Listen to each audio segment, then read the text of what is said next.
When people tell me they're going on their very first cruise, I'm excited for them, but I'm also a little nervous because almost every first-time cruiser makes these same handful of mistakes, and most of them don't realize it until they're already on the ship. Some of these mistakes can turn what should be an amazing vacation into a frustrating one. If you're new here and planning your first cruise, make sure you hit subscribe and give this video a thumbs up. We share real cruise tips every week to help you avoid mistakes and make the most of your cruise.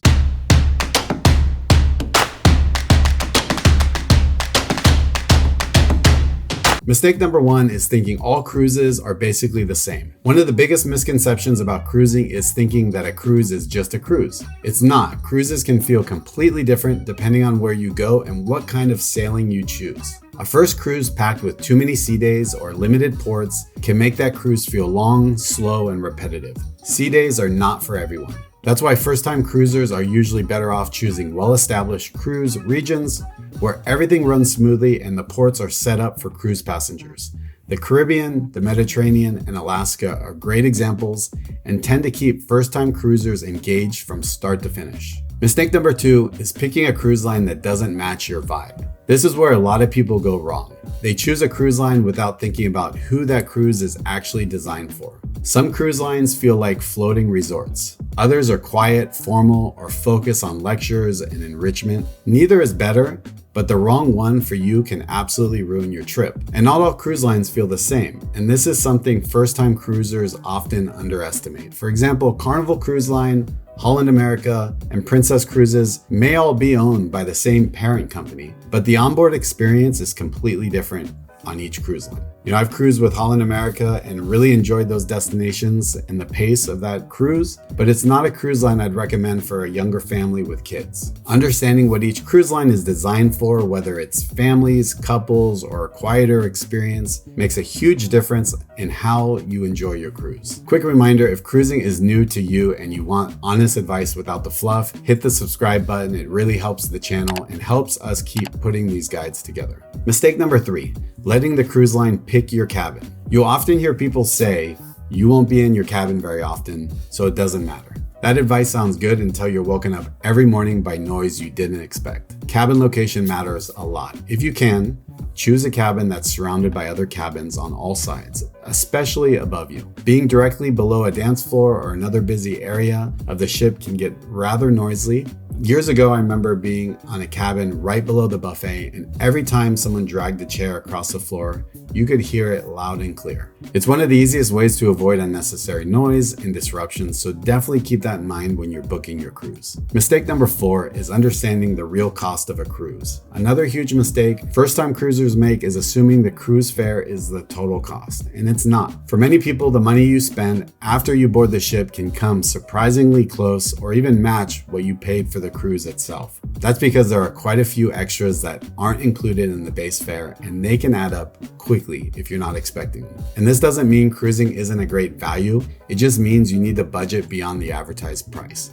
Thinking about the full door-to-door cost ahead of time helps avoid surprises and makes your cruise a lot more relaxing once you're on board. Mistake number five is booking once and never checking the price again. Most first-time cruisers don't realize that cruise prices change constantly, sometimes even week to week. And if you book your cruise and never check the price again, you could be leaving money on the table. Cruise lines adjust pricing based on demand and how full that ship is, and how close the sailing date is. One of the smartest things you can do is track your cruise fare after you book. If the price drops before your final payment, many cruise lines will adjust your fare or offer onboard credit if you ask, but they usually won't do it unless you reach out. Another important window is to watch the final 90 days before you're sailing. That's when cruise lines know how full the ship is and may discount remaining cabins to fill up the ship.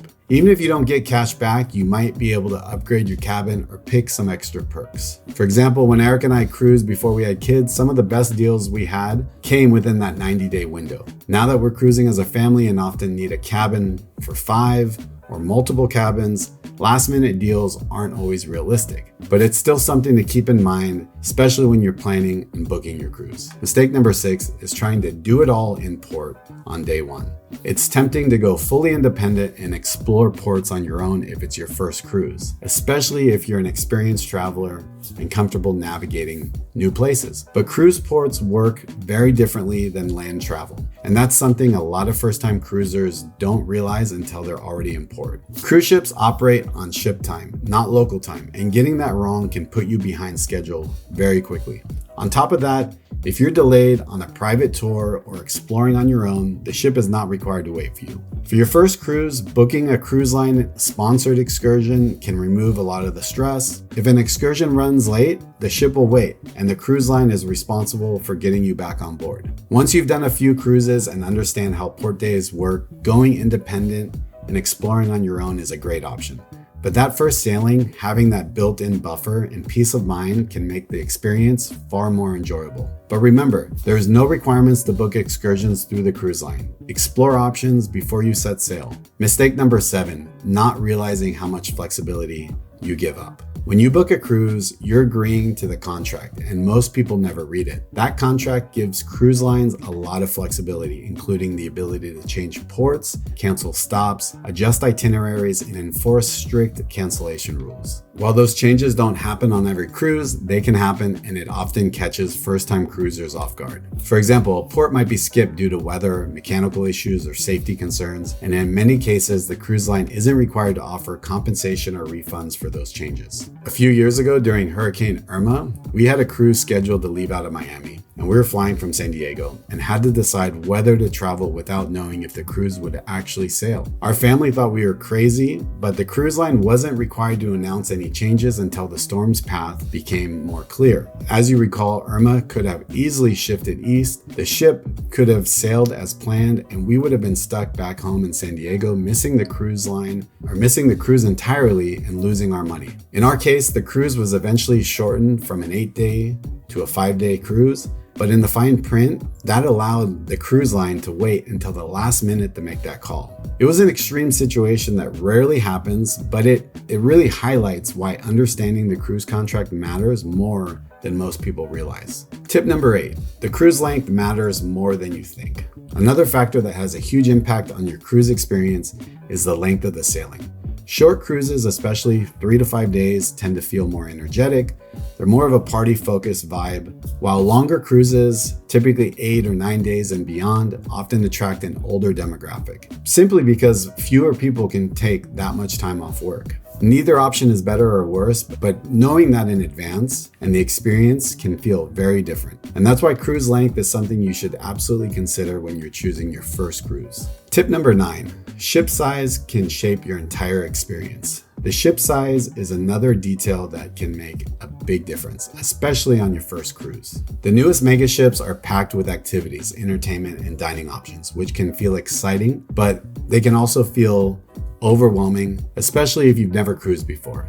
For many first-time cruisers, choosing a large ship that still offers plenty to do without being overly complex can be a great middle ground and make the experience far more enjoyable.